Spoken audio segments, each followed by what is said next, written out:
President Trump today called for what he sees as an alleged lawbreaker to be, quote, stopped, unquote.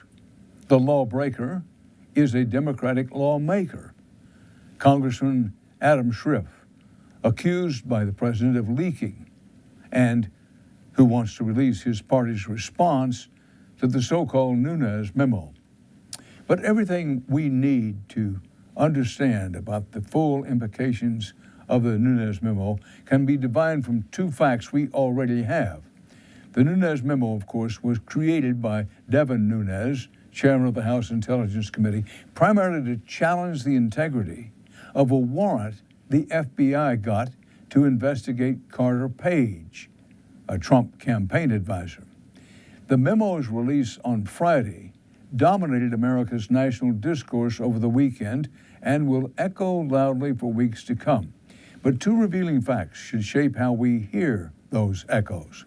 Fact one, on Friday, Chairman Nunes revealed that he did not read the FBI's warrant application before issuing his memo, which was about that warrant application. Did you write it? Myself, Trey Gowdy, our two investigators, and then obviously checked by the lawyers and the rest of our committee members. Did you read the actual FISA applications? No, I didn't. Fact two, the Washington Post reported that President Trump declared himself vindicated by the Nunes memo without actually reading the Nunes memo. So, Nunes didn't read the warrant application his memo was about, and then President Trump did not read the Nunes memo about the warrant application that Nunes had not read. Why are these two facts so important to understanding all of this?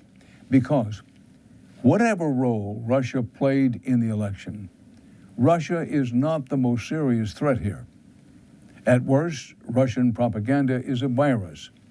And if we no longer even read the stuff our decisions are supposed to be based on, we're no longer able to inoculate ourselves against any propaganda.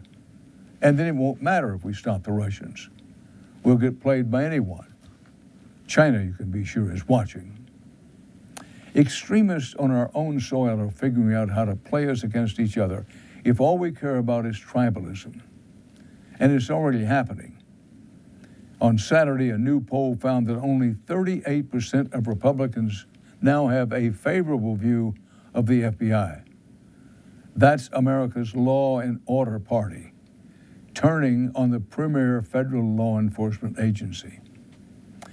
Now, the irony is we are supposed to be skeptical of the FBI. We're supposed to be skeptical of all power. I'm old enough to remember when Republicans applauded law enforcement for bias against its targets. But the answer to paranoia about the FBI is not blind allegiance to the FBI. Remember, Republican politicians stood by the FBI through its assaults on Dr. Martin Luther King Jr. They stood by the FBI through wholesale targeting of Muslims and the agency's unseemly interest in everyone from Occupy Wall Street to Black Lives Matter.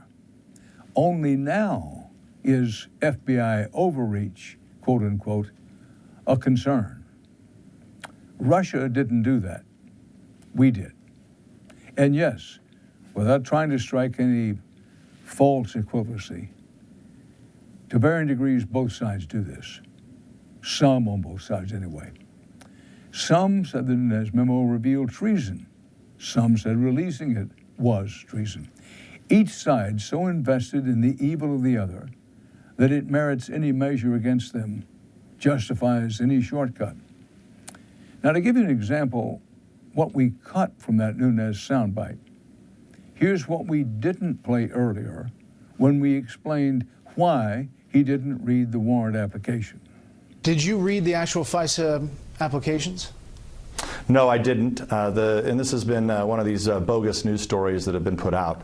So the agreement we made with the Department of Justice was to create a reading room and allow one member and two investigators to go over and review the documents.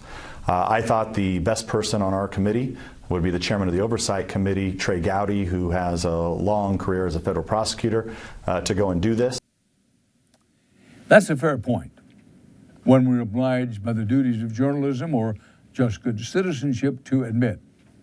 If you oppose President Trump, it may not feel good, but conceding a point does not mean conceding moral high ground.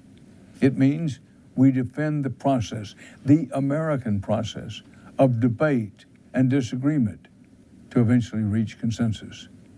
And we need that spirit now more than ever, because Nunes says more memos are coming about more American institutions, not just the FBI. And it's high time we remember how we deal with this, with the tantalizing promise of documents that will prove us right. From McCarthy's list of communists to Barack Obama's birth certificate or Hillary Clinton's emails, we've all too often fallen for the promise of the magic revelation. And lately, it's taken us too long to wake up to those false promises, to recognize that these promises carry so much more weight in their absence, their anticipation, than in their actual release. If nature abhors a vacuum, it's too often our nature to fill it with self-serving speculation. We have become so confident in our ability to cherry pick and read without context that the president can now say anything, certain that his tribe can misinterpret any evidence in his favor, no matter how flimsy or damning. This has armored him to strike at our institutions, the free press, Congress, the courts, our culture, painting any that stand against him as disloyal, a threat to his power, and therefore a threat to the nation, as he makes the argument. And he's done more than that. He has degraded the defining character of the American project, the virtue of institutions engineered to stand against him, which is to say, to stand against power, our system of checks and balances.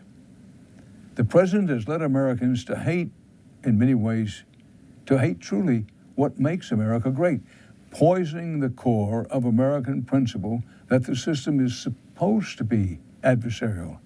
It's designed to motivate people within our various institutions to counter, to question other institutions, checks and balances.